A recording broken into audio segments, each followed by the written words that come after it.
Bismillahirrahmanirrahim. Assalamualaikum warahmatullahi wabarakatuh. Waalaikumsalam warahmatullahi wabarakatuh. Alhamdulillah wassalatu wassalamu ala Rasulillah. Asyhadu an la ilaha illallah wa asyhadu anna Muhammadan Rasulullah. Apa kabar dulur-dulur sekalian? Kami sekarang membuat konten baru di MJG TV, yaitu MJG Podcast. Alhamdulillah di podcast perdana ini kami kedatangan tamu yang luar biasa, sangat inspiratif, dan insya Allah akan membawa pelajaran banyak untuk kita galo-galo para subscriber MJG TV. Tamu kita sekarang itu Kak Anton Wibisono SHMA ya? MHI, Masya Allah. Apa kabar ya? Alhamdulillah, baik. Alhamdulillah. Jadi dulur-dulur sekalian, Kak Anton ini ketua yayasan Netra Mandiri. Betul. Netra Mandiri di mana nih Kak? Di Jalan Sukabangun 2. Sukabangun 2. Iya, tepatnya di dekat SMP 46. SMP 46. Alhamdulillah. Insya Allah ke depan, beberapa menit ke depan kita akan berbincang-bincang dengan Kak Anton mengenai kegiatan beliau, kemudian latar belakang beliau, kemudian juga sekarang perjuangan beliau, dakwah beliau sekarang yang insya Allah akan menginspirasi kita. Kak Anton asli wong Palembang ya? Asli mana? Asli orang Palembang kita juga, cuma lahir di Palembang, besar ini di Palembang lah kira-kira. Ya, besar di Palembang. Iya, lahir besar di Palembang. Kalau orang tua campur juga asal-asal gitu. Campur mana? Ada Jawa, ada daerah Kayu Ubah ada. Masya Allah. Jadi Kak Anton, tadi kami ini datang ke tempat Kak Anton, Yayasan Netra Mandiri. Jadi beliau ini ketua Yayasan Netra Mandiri, bahwa beliau sekarang membina kawan-kawan kita, saudara-saudara kita tunanetra untuk bisa mandiri ya Kak ya? Betul. Untuk bisa berdaya, untuk bisa mereka menambah skill mereka, dan juga yang kami luar biasa lihat dari kawan-kawan ini, semangat mereka untuk berkarya itu luar biasa. Tadi ada yang sholawat, main piano ya, main gitar dengan luar biasa. Kemudian ngaji juga ada mungkin ya. Ya, ada ngaji, retorik juga. Ya. Mungkin pertanyaan kami pertama Kak, apa inspirasi pertama untuk mendirikan yayasan ini dari Kak Anton? Atau dari tahun berapa berdiri? Kalau cerita sebenarnya kalau balik dari aku dulu ya. Ya. Jadi aku dulu sebenarnya tidak bergabung dengan kawan-kawan tunanetra. Dulunya sudah menyadari, bukan belum menyadari, sudah tunanetra tapi belum menyadari. Jadi dulu sekolah mulai dari SD sampai selesai kuliah S2 itu juga baru setelah kuliah itu. Ya, dulunya di Awas, kuliah dulu di Awas, belum gabung sama kawan-kawan. Baru awal tahun 2016. 2016. Tahun 2016 bergabung, kenal dengan kawan-kawan ini. Jadi awalnya itu kenal dengan kawan-kawan ini, kita jingok dari kondisi kawan-kawan tunanetra ini yang bisa dibilang perhatian lah. Jadi aku dulunya Awas, setelah gabung dengan kawan-kawan ini, ternyata lebih banyak yang harus diperhatikan dengan kondisi kawan-kawan tunanetra ini.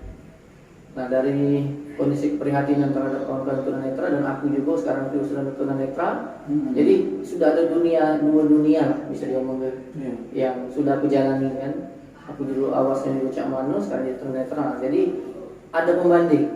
Betul. Nah, ada pembanding kan. Nah, dari situ bentuk keprihatinan, kita pengen kawan-kawan tunanetra ini itu mempunyai sesuatu yang berbeda. Jadi tidak selalu tangan itu di bawah. Betul. Nah, kalau ditelusuri sebenarnya masalahnya kompleksnya. Masalah tunanetra ini tidak tahu nak di belakang benang bos itu tidak tahu nak dibenar dari mana dulu. Betul. Karena permasalahan itu ada dari diri tunanetra itu dewe, dari secara internal, ada dari secara eksternalnya. Nah, jadi bingunglah kita pada waktu itu kan. Nah, dari situ kita coba ikhtiar pelan-pelan. Yang paling strategis yang kita lihat kemarin itu kita coba telaah, ternyata kemandirian ekonomi lah yang paling dulu pengen kita usahakan. Secara ekonomi berdaya kan. Waktu itu kawan-kawan tunanetra ini yang banyak memiliki keterampilan itu di bidang pijit urut. Tahun 2016 itu kita bukalah pijit urut. Waktu itu masih di skip. Itu kawan-kawan sudah ada keterampilan pijit, jadi buka itu ya? Dari keterampilan yang umum dipunyai tunanetra waktu itu kita buka pijit. Di skip waktu itu kan tahun 2016 di skip itu kontrak lah gitu, dibantu orang juga dulu. Ya, banyak kan kalau dari sisi perjuangan ini sebenarnya banyak pertolongan Allah lah bisa jawab baca itu.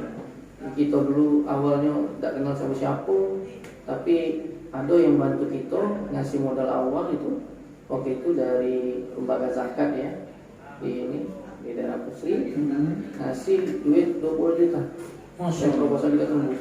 Itu tanpa mereka minta dikembalikan atau dicicil istilahnya kan. Langsung ngasih gitu. Memang ngasih lepas gitu kan. Alhamdulillah kan, kalau memang kita punya niat baik, pengen bangkitkan tunanetra ini, pengen memandirikan tunanetra, Allah kasih jalan.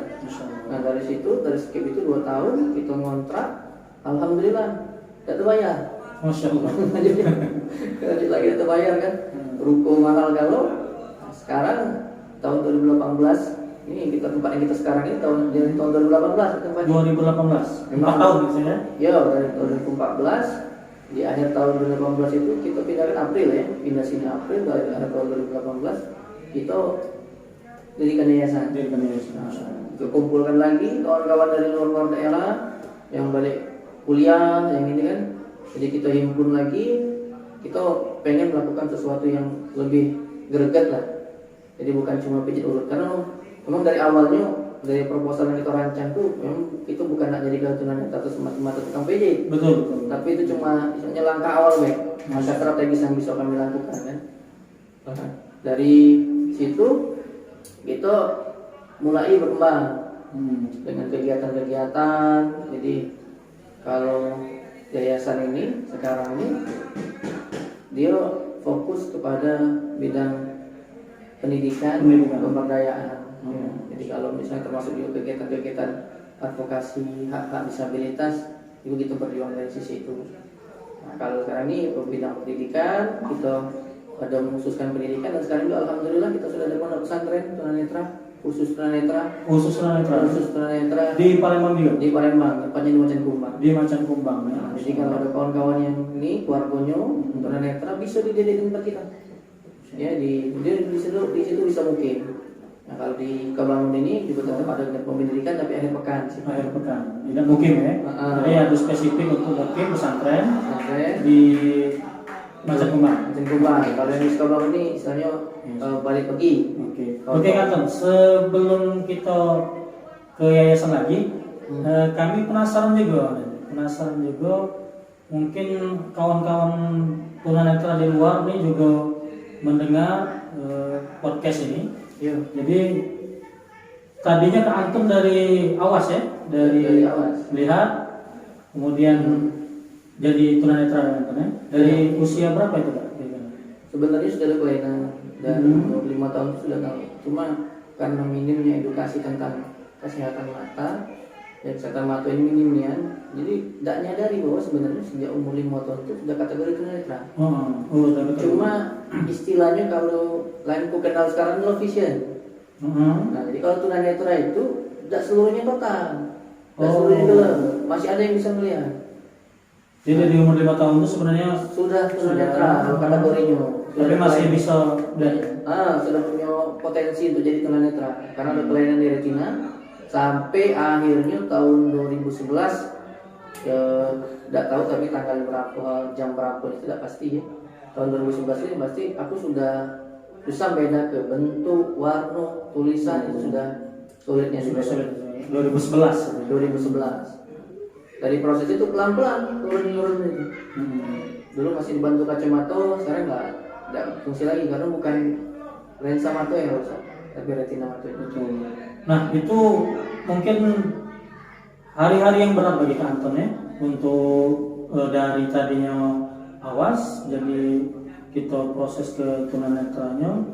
Bagaimana cara Kak Anton untuk menguatkan diri lagi, mengembalikan kepercayaan diri, terus bisa membantu kawan-kawan tunanetra seluas ini itu Kak Anton? Bagaimana caranya Kak Anton? Kalau sampai aku ngedrop tidak ya, Iya. waktu itu cuma aku pada waktu itu karena memang prosesnya degradasinya penurunannya pengatur pelan-pelan dan aku juga sering melok kajian-kajian juga kan, jadi secara apa ya, keimanan itu kita sudah menyadari, sudah mulai pelan-pelan menerima takdir kan gitu.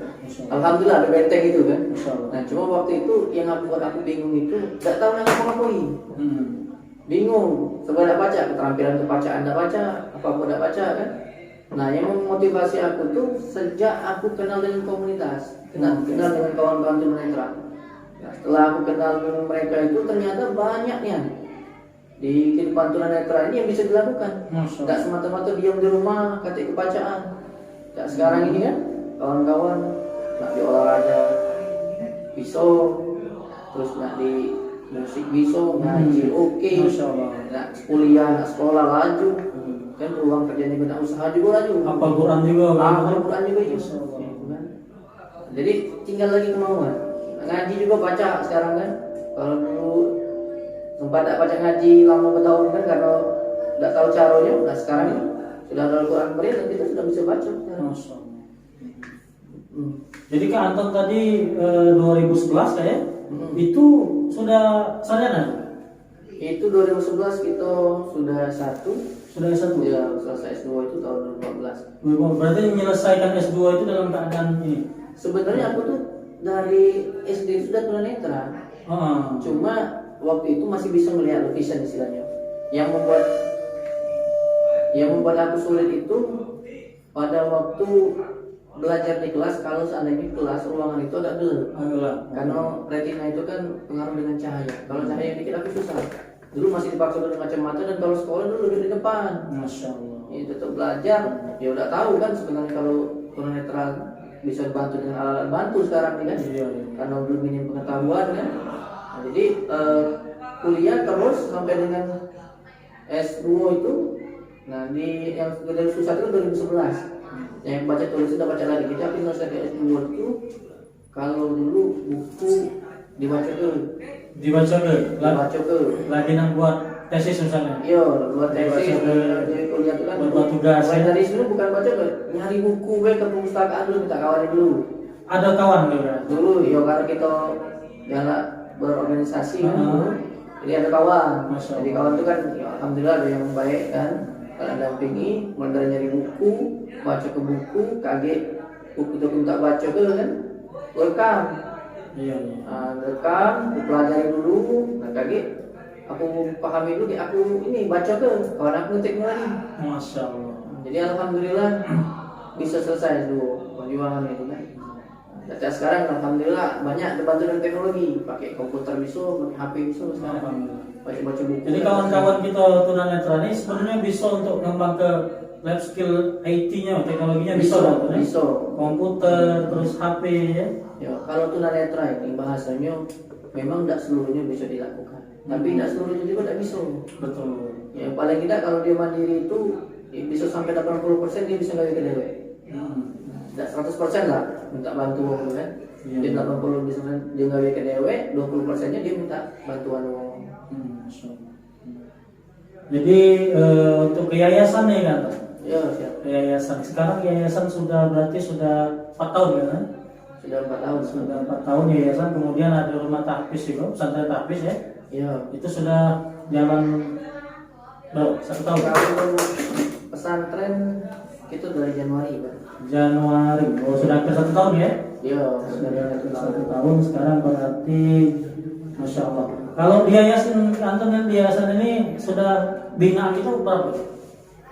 Kalau binaan sebenarnya mungkin kalau di sana ini bisa sudah 100-an ya. Oh, 100-an, Masya Allah. Jadi itu kawan-kawan tunanetra 100 ini? ya kita nih bukan kayak organisasi ini ya, beranggotakan anggotanya sekian. Itu kan yayasan. Artinya kan seluruh tunanetra itu bisa kita bina. Betul. Dan kita sudah membina itu bukan tunanetra dari Palembang, Masya Allah. dari Sumatera Selatan, dari Linggau, dari Pagar Alam, dari Batu Rajo, dan bahkan dari Jambi, dari Riau juga ada yang bekerja di sini. Masya Allah. Kalau pendidikan tunanetra itu banyak fokus di daerah seberang ya. Kalau daerah Sumatera ini masih agak Minim ya. makanya kita semangat itu, kita harus bisa gitu ya, menjadi percontohan dulu. Betul. Jadi Yayasan Netra Mandiri ini benar-benar jadi pelopor mungkin sekarang kan ya. Pengennya insya Allah Sumsel ya. Karena sudah banyak membina kawan-kawan tunanetra, dan mungkin wong-tua yang mendengarkan podcast kami ini yang ada anaknya untuk dibina, bisa di Yayasan Tunanetra kan ya. ya bisa Cuma Yayasan Netra secara Mandiri. life skillnya, tapi juga keagamaannya juga di Mulai dari hal sederhana, kalau tunanetra itu dari kemandirian. kemandirian.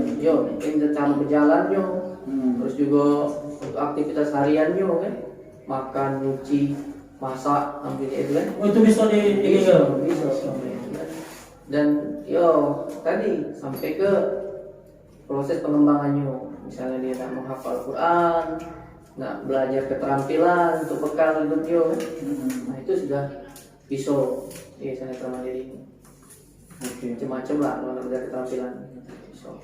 Dalam berorganisasi nih kantornya di yayasan, tentu banyak ada trouble, kayak problem kan, dan juga kawan-kawan yang kan. Bagaimana cara kantor menyikapinya nih untuk Yayasan Netra Mandiri ini?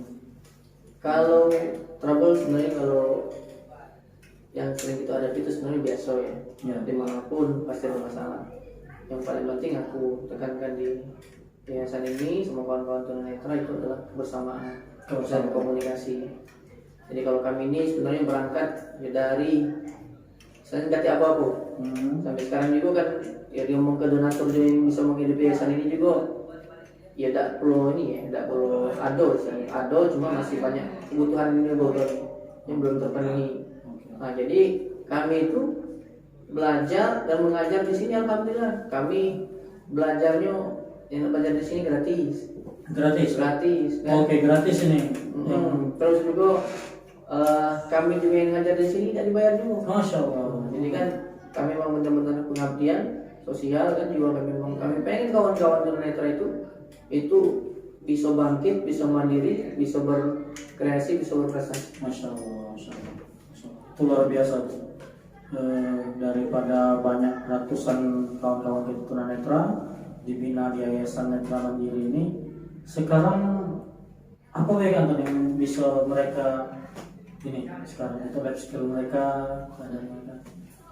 Jadi kalau untuk tunanetra ini di disabilitas, dia mempunyai kebutuhan yang berbeda-beda kalau untuk masing-masing orang. Jadi kita observasi dulu, yang pasti mulai dari hal yang mendasar itu, dari belajar kemandirian dulu, berjalan ya cara berjalan, cara beraktivitas harian itu dulu yang ini. Kalau mereka sudah bisa, baru kita arahkan untuk pengembangan keterampilannya, untuk bekal dia.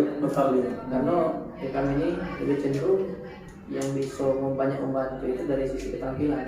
Kalau kami tidak punya keterampilan, susah kami untuk mencari lah gitu ya kemandirian ekonomi itu. Oke. Nah ini untuk kita masuk ke keagamaannya nih kan.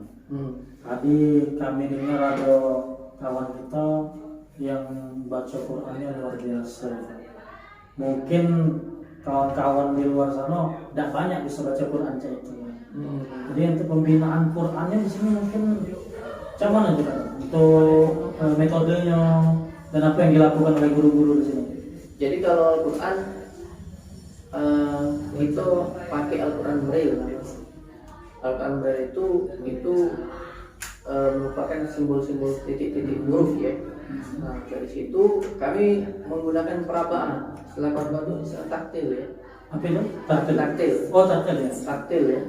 Nah jadi itu dirapung titik-titik huruf itu baru dilafalkan. Nah kalau ngawas itu kan biasanya pakai mata, dijingok. Nah kami pakai perabaan. Iya oke. Nah, di rabo dan baru karena baru dibahasakan, disuarakan ya itu ya. Itu baru kemudian ya kalau ini pengembangan selain memperbaiki tajwid, tafsirnya juga bisa belajar ngaji lagu. Alhamdulillah kawan-kawan Kori udah banyak tunanetra nih, dan yang istilahnya berprestasi itu udah sedikit ya untuk juara-juara Kori itu juga alhamdulillah. Jadi kalau ada kesempatan pengen ngundang di kegiatan-kegiatan boleh. Siap insyaallah. Insyaallah tidak kalah gitu. Oh iya. Ya, jadi untuk keagamaannya juga dibina kan? Betul. Selain belajar ngaji juga kita ada kegiatan ibadah kemasyarakatan, supaya juga di masyarakat juga dia bisa membangun masyarakat, seperti yasin, ta'lim juga untuk ibadah kemasyarakatan juga mereka bisa dipercaya di masyarakat, gitu ya. Terus selain ngaji, hafalan, pokoknya kajian-kajian keislaman juga alhamdulillah tetap ada, karena itu tidak semata ngejar urusan duniawi, Masya Allah. Karena kami besok langgar begini lah, istilahnya itu diambil penglihatan, kalau misalnya ilmu diambil kan, nah, diambil yang lain dulu, nah ini kita kata lagi yang bisa disyukuri kalau itu. Ya mungkin terakhir nih kan, Siap. Terakhir ada pesan dari Kak Anton untuk kaum kalau sekarang nih kaum generasi Z dengan milenial ini disebut kaum rebahan kan, Oh, tanpa karya, tanpa prestasi, gawinya banyak mager, banyak duduk. Padahal ya diberikan Allah nikmat yang banyak gitu kan. Apa tips-tips untuk kawan-kawan kita nih biar mereka bisa membangkitkan diri? Mungkin ada dua ya pesan kalau untuk kawan-kawan itu, mungkin dari luar kami dulu ya. Jadi kami sebenarnya memang punya keterbatasan, tapi kami tidak pernah pengen menjadi orang yang dikasihani. Masya Allah. Selalu dikasihani. Ini paradigma masyarakat ya itu. Untuk tunanetra itu cuma kasihan. Oke. Kasihan, kasih duit selesai. Nah kami tidak perlu yang kayak itu. Ya, kami memang butuh, tapi yang paling penting untuk kami butuh pendampingan, pembinaan, pemberdayaan, supaya kami juga bisa mandiri. Betul. Jadi kalau misalnya ada sesuatu yang kami butuhkan untuk kemandirian kami, nah itu yang lebih kami butuhkan. Oke. Sebenarnya. Jadi bukan sebatas rasa kasihan untuk cukup makan Kami pengen melakukan sesuatu, berbuat lebih banyak, tidak pengen selalu tangan di bawah. Kami pengen mandiri, pengen berprestasi, pengen berkarya juga, pengen membantu orang lain juga, walaupun kami punya keterbatasan. Dan selanjutnya untuk kawan-kawan, sebenarnya kita mempunyai keterbatasan galau, tapi yang membatasi diri kita itu bukanlah fisik kita, ya, bukanlah apa istilahnya kalau misalnya dia mau duit ya duit, itu bukan seperti itu. Tapi yang membatasi diri kita itu pikiran kita. Oke. Jadi kalau kita sudah terpikir membatasi diri kita dengan pemikiran kita, maka kita tidak akan pernah bisa berbuat apa-apa. Tapi kalau kita sudah punya keterbatasan, ya, kita pikiran kita luas, kita bisa berbuat banyak hal. Kita punya inspirasi, kita punya mimpi yang bisa kita wujudkan. Ya, itulah kami. Masya Allah. Alhamdulillah ya. Sebenarnya kita juga punya keterbatasan galau dan dari pikiran tadi kan, ya. Jadi alhamdulillah hari ini kami ngerasa sangat bahagia sekali bisa duduk bersama di Yayasan Netra Mandiri bersama kandil kami, guru kami Ustadz Anton Wibisono MHI. Jadi mudah-mudahan kawan-kawan bisa mengambil pelajarannya dari podcast kita yang perdana dan insya Allah narasumber yang luar biasa yang bisa membuat kita lebih semangat lagi untuk menjalani kehidupan ini, lebih semangat untuk berkarya, lebih semangat untuk bermanfaat bagi sesama kita. Nah, alhamdulillah terima kasih Anton atas kesempatannya. Kami terima kasih banyak, luar biasa sudah menunjuk kami ilmu, sudah bisa sharing-sharing di sini. Dan insya Allah ini yang terakhir Anton ya. Insya Allah kita bisa ngobrol-ngobrol lagi yang lebih dalam dan lebih bermanfaat lagi insya Allah. Mungkin itu untuk podcast perdana dari MJG Podcast. Terima kasih atas para subscriber. Mohon dibantu untuk like, share dan komen positif agar tim MJG TV dan MJG Podcast lebih semangat terus untuk menyebarkan kebaikan. Iya, sikok lagi. Sikok lagi, Kalau pengen tahu tentang kehidupan tunanetra, kita juga ada Oke. edukasi tunanetra.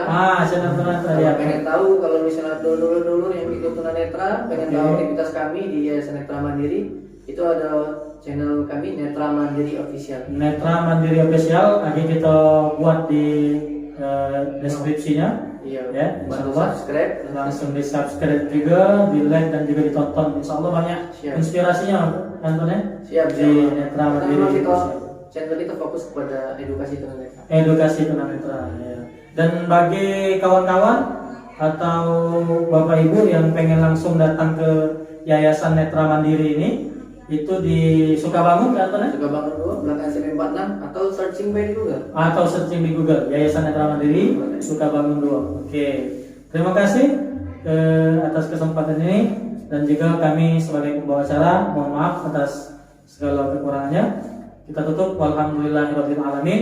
Wassalamualaikum warahmatullahi wabarakatuh. Waalaikumsalam. Oke, terima kasih banyak.